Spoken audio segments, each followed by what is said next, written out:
غذائی مصنوعات سے متعلق فتویٰ دینے کا اصول کہ حلال سے متعلق اگر کوئی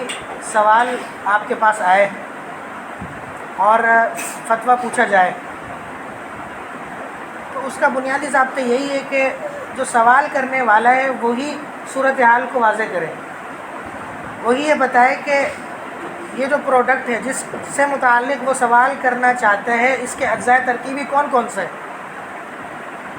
اجزاء ترکیبی کو معلوم کرنا یہ مفتی کا کام نہیں ہے، یعنی اس کے جواب دینے کا بھی وہی طریقہ ہے جیسے دیگر کہ اگر کوئی اپنے گھر سے متعلق کوئی سوال کرتا ہے تو گھر کے حالات کو بتانا وہ مستفتی کا کام ہے، وہ گھر کے حالات کو مکمل طور پر بتائے گا تو میں بتا سکوں گا کہ اس کا جواب کیا اور اس کا حل کیا ہے۔ اسی طریقے سے مستفتی کسی بھی پروڈکٹ کے اجزاء ترکیبی کو مکمل طور پر واضح کرے گا تو مجھے پتہ چلے گا کہ اس کے اندر اتنے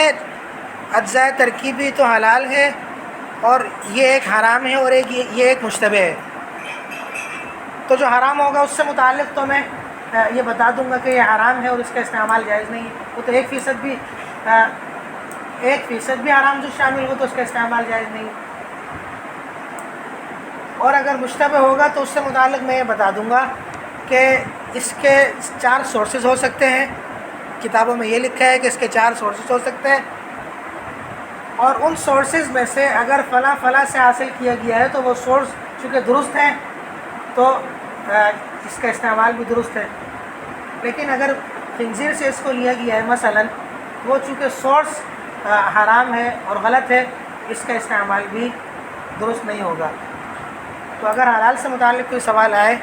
تو مکمل وضاحت کرنا یہ مستفتی کا کام ہے، مفتی کا کام نہیں ہے۔